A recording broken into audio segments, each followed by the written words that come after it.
1974, Coach Zomerlei began coaching at Caledonia High School. He then spent 25 seasons at South Christian High School and retired from coaching in 2010 after 1 year as an assistant at Hopkins High School. While at South Christian, Coach Zomerlei was part of the 2002 state championship team. Coach Zomerlei has been an assistant coach for his entire career, 37 years. Coach Zomerlei's most humorous incident in coaching. We flew to Escanaba for the Iron Mountain Ishpeming semifinal football game. We called Hertz Rent-A-Car. The man who brought us the car thought we were from Hertz. He was returning the car. We thought he was from Hertz. We were renting the car. So we took the car and went to the game. At halftime, we were arrested for car theft.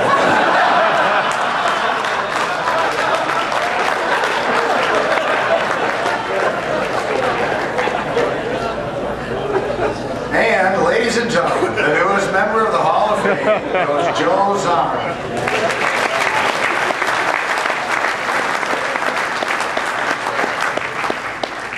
True story. True story. I'm honored to be here. I'd like to thank the High School Football Coaches Association. I wasn't sure there was going to be anybody left after I saw Coach Davis when you got done and everybody walked out. I thought, well, there won't be anybody here by the time I talk. But I would like to thank the Michigan High School Football Coaches Association and let the coaches up here know how honored I am to be with them. Coach Galvin, I'm not going to mess up. I'm going to go right now. I'd like to introduce my wife, my daughter, and my wife Sue, my daughter Terry, and her husband Pete, my daughter Lori and her husband John, my son Scott, and my brother Jack, if they would stand up, please.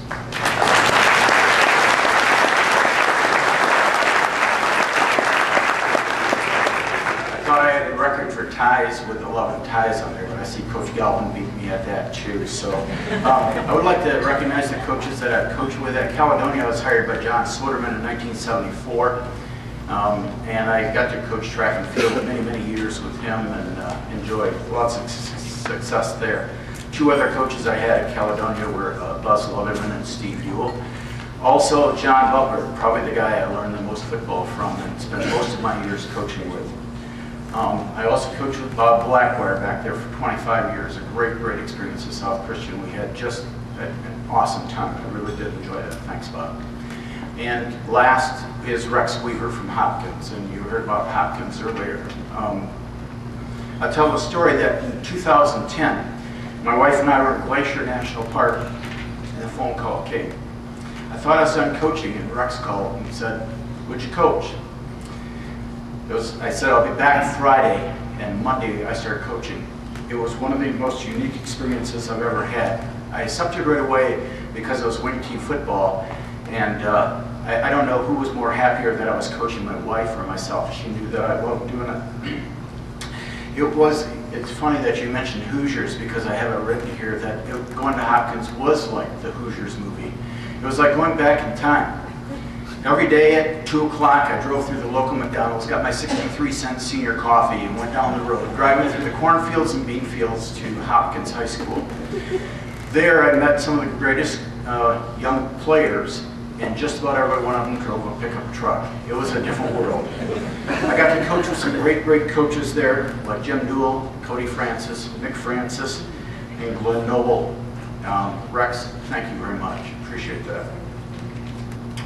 Like these coaches are all talking about, I'd like to thank my players. You don't do it without players. When I was a young coach, I looked around and I thought, gee, I want to be good. I want to be good like Jim Galvin and like Jim Uli and some of the great coaches like George Barczewski and Roger Cheverini and Bob White. And I would go to the games and I'd go an hour early. I wanted to watch how they walked out on the field. And the thing I found was it wasn't about winning, it was how they treated kids, how they treated their players. And it was a great experience for me to learn that it wasn't about winning. The winning got a lot better once the relationships. It was about the families and the great experiences you have with the players. We got to teach our guys how to treat their girlfriends, how to talk to their mothers, how to respect their fathers.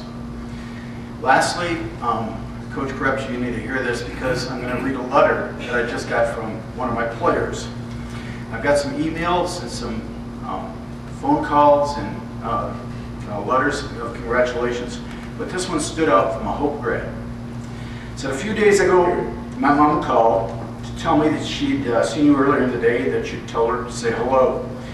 She also told me you were being honored at the Michigan High School Football Coaches Hall of Fame.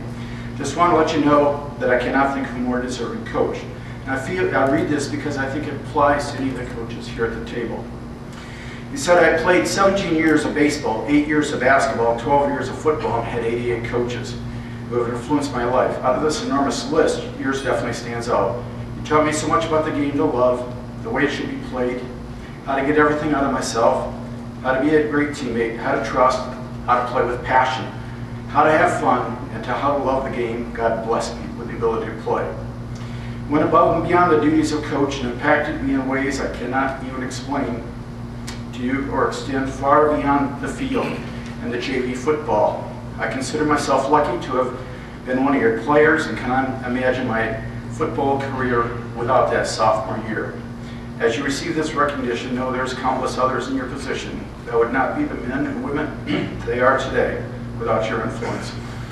You have truly been a blessing in my life, and for that I'm grateful. I hope this email finds you well. You're still finding a way to impact athletes.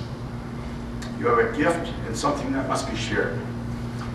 I think this can be said about just about every coach up here. Thanks again, Coach. Again, I'd like to express my thank you.